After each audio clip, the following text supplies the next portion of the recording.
with Paul Bunyan, don't you know, when they were harvesting all those trees up there, but there was just too many trees and you couldn't see very far. So, Fibolson, he come down to Nebraska where you could see for miles and miles and miles without any trees getting in the way. Now, one thing that Fibolson liked about Nebraska was that the weather was changeable. You know, sometimes you had rain, sometimes you had snow, sometimes you had drought, and sometimes it was all on the same day. But Fibolson, he kind of liked all that changeability, you know. He enjoyed it a lot. Well, Fibolson was a man who was always thinking about things to come. For example, there was no trees. So there was nothing he could use to make a pen for his horses or his cows. So Fibolson, he waited until there was a real sharp cold. He knew it was coming, he could feel it in his bones, so he went out that day and he got out his post hole digger and he dug himself some nice deep post holes.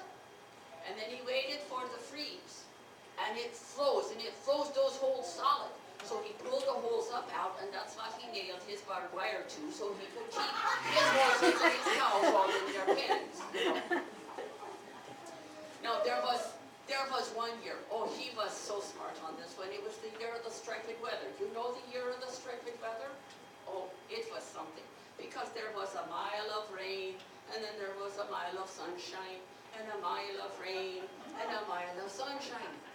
And in the area there was sunshine, he planted corn so it would go good and strong and tall. And the mile of rain, well, because it was so wet and had so much moisture, he planted sugar cane.